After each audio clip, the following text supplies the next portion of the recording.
Okay, good morning. So, nandito ako sa Project 6, Quezon City. Okay. So, tuturuan ko si ma'am mag-park dito sa kanyang parking space. Sa ngayon, wala nakapark dito. So, pero minsan, lagi may nakapark daw dito. So, kaya tuturuan ko siya kung paano ipasok yung kanyang sakyan dito nang hindi sasama. Paprosigip ng kanyang space. So, dinikit talaga halos. So, pero gusto ni ma'am na design yung hindi nakatiklop yung side mirror. So, ngayon kasi nakatiklop. So, ayusin namin yan. Tapos, dapat dito may space pa rin. So, bibigyan ko siya ng guide dito para may pasok yung mga ayos. Okay, ma'am. So, napansin ko doon ay medyo madikit ka sa bandang kanan mo. Pa, hanggang doon sa palatandaan mo dyan sa gate. Ano? So, ito may palatandaan kami dito. Dito, tatapat niya. No? Okay na, ma'am? Okay. Sagad mo na pala mo. Okay lang, may guide talaga si ma'am para maiwasang sumabit. Sige. Sige. Sige. Hanggat di mo nakikitang pasabit siya, diretso lang. Sige, pasok ng gulong mo yun. Yan, di ba? Pasok na ano. O, diretso lang. Okay, safe ka na ng kanan. Safe ka na sa kanan. Sa kaliwa naman tayo. Sige, atras ka pa. Atras pa. Tumingin ka sa dashcam mo. Review mirror. Sige, lapit-lapit na pa. Yan. Sige pa. Okay. Yan. Okay na yan, ma'am. Sagad sa kaliwa. Yan. Ang kailangan kasi lumuwag tong nasa banda niya sa kaliwa. Ito. No? Dahil masikip na, kailangan mabanti si ma'am. Pag mabanti ka niyan, konti lang. Okay, sige pa. Sige pa. Sige pa, stop. Atras ka na uli. Mapapansin mo dito yan. Pasok na yan dito. No. Silip ka rin dito sa kaliwa. Sagad mo nibela mo dito sa kabila. Hindi mo binago mo nibela mo. Yan.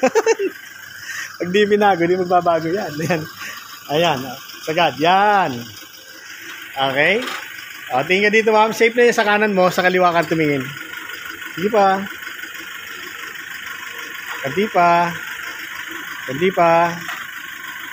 Masige pa rin ano. Kuha ka ulit dito. Forward ka ulit dito. Ayan. Pag forward mo dito sa ano, kailangan nakasagad na nibela mo. Dito, papunta dito sa kaliwa. Yan. Yan. Para pag abante mo, madali itong lumuwag ito. Kaya sumikip siya. Kaya po forward niya. Yan. Kanti pa. Yan. Stop. Tingnan mo siya. Kasya na? Pwede kang mabanti pa. May space pa dito. Abanti ka pa para makita mo na kagad siya. Ayan o. Nakikita mo na. Diba lumalabas na yung guide mo? Sige pa. Labas agad ang guide. Tapos silip ka doon sa kanan side mirror mo. Tingnan mo kung masikip ka. Nakikita mo? May space. Ang ganda ng space. Ano? Pero kung gusto mo pang panipisin yan, yung space na yun, kung gusto mo panipisin, mabanti ka pa ng konti. Konting-konti lang. Ayan, stop. Ayan, tingnan mo. Ang ganda ng space. Ano? Gitna mo na manibela mo. Ayan. Then, atras ka. Okay, yan. Yan ang matatandaan mo lang dyan, ma'am. Okay, atras ka lang. Safe naman yung nasa kanan mo. At lalo na dito sa kaliwa, ano? Walang problema. Ang magiging ano mo lang dyan, babantayan side mirror mo. Baka sumabit doon sa bakal, no? Yan. So, safe naman ang ano, side mirror. Sige, diretso ka lang. Okay. Sige pa. Sige pa. Yan, nakita mo may ano pa, kumbaga may space pa, gusto pang dumikit dito. Para makuha mo kagad sagad ka dito sa kanan. Yan, para konting atras lang. Sige, atras kang konti. Yan. Kanti pa. Yan, okay na po. Linggit na mo muna manibela mo. 1, 2, then atras ka ng konti. Atras lang, sige. Sige pa, atras pa. Sige pa. Yan, then sagad mo naman dito sa kaliwa. Okay? Yan. Pag dikit niyan, yung side mirror lang bantayan mo, idikit mo yung side mirror mo sa pader. Sige. Didikit yan. Sige. Okay? Stop. Kanti pa. Gitna mo na manibela mo. Gitna. Di ba? Then atras ka na lang. Yan. Ano? Yan ang gusto ni ma'am na position. Ayan. So, gagawin lang naman ng exercise namin ay yung ilalabas niya. Pupunta siya doon, then na-atras dito. Then papasok papunta dito. So papasok niya ulit ng reversing. Ano? So itong lesson na to ay yung reversing parking dito sa kanya. So the best kasi mga parking na ganito na ay yung reversing.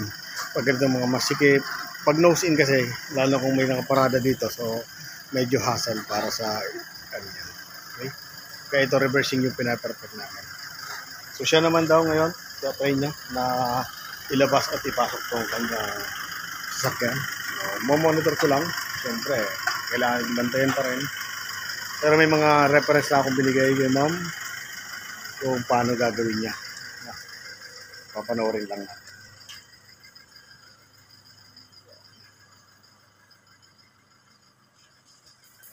Tignan natin kung saan pa nagkakamali si ma'am.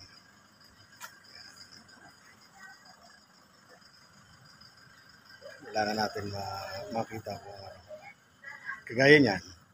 So, possible na sumikip siya dito kasi medyo angat siya dun sa kabilang side. So, kailangan bantayan ko to. No, kasi possible sumikip yan dito sa kaliwa. Sasagad kasi manibela yan eh. So, kailangan bantayan natin to.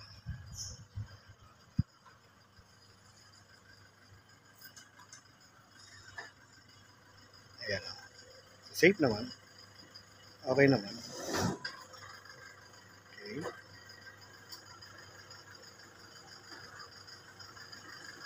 Safe naman yung kanya. Sige, kaya pa? Kaya pa yan?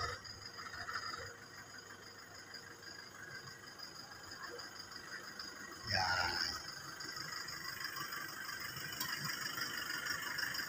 Okay. So, hintayin niya lang pumanto. May reference akong binigay sa kanya. Ang kailangan, pag dito ako nagpapa-atras, okay, kailangan pumantay lang yung katawan ng sakyan naman doon sa gutter na yon. Pag pumantay na yan, gigitna niya manipela niya. Ganyan. Yan. Dapat may gitna niya na ngayon. Okay, pag may gitna, atras pa ng kaunti yan kasi nga babalik siya doon. Pag dito kasi nang galing, so sisigip ka agad siya dito. Kaya umaatras pa siya ng kaunti. Yan. Pag nakita niya yung space na gano'n, nakasya siya dito. Okay, sabante siya. So, kailangan madikit pa rin siya dito. Kumbaga, sa part na dito, medyo kailangan nandito siya nakabuelo. Okay. Hindi pwede siyang bandaron kaagad. Yun ang reference sa amin niya. Kasi minsan may nakapark daw doon sa bandaron. Kaya binigyan ko siya ng reference na kailangan nipisin niya lang itong space dito, sa bandang kanan. So, masigit ka kanto. Tapos may hintuan siya doon. May reference na akong binigay sa kanya na kung kailan siya hihinto doon sa unahan mo.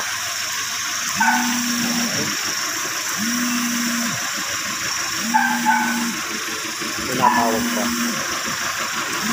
Cancel ko muna pinatawag. Okay? Nakita niyo na? So, sasagad ng manibela niya dito sa kanan. So, ninipisin niya lang itong part na to.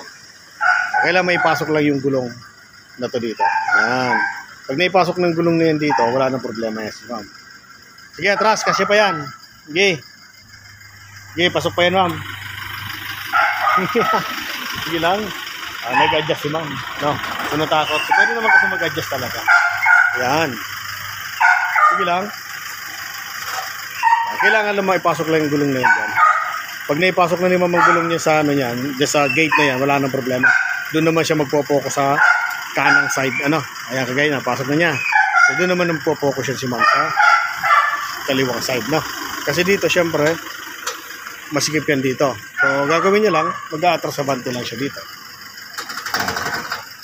Konting abante lang yan. Okay?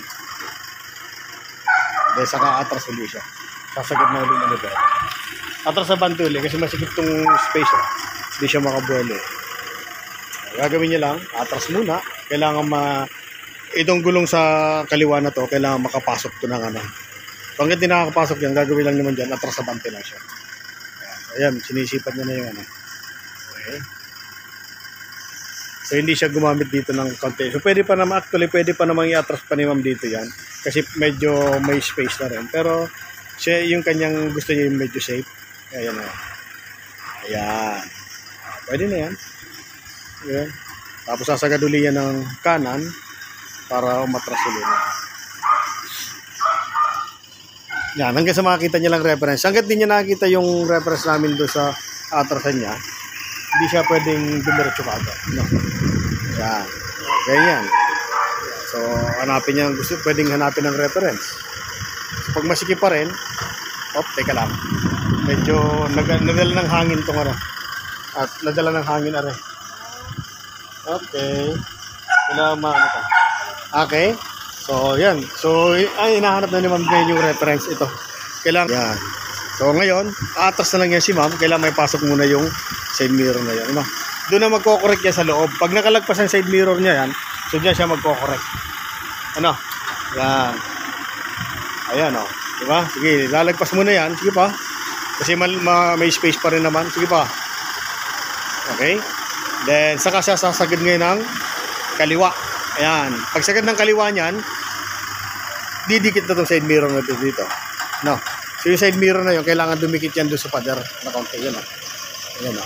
Kasi yan ang kailangan naming space para maipark niya. Yan. Okay na?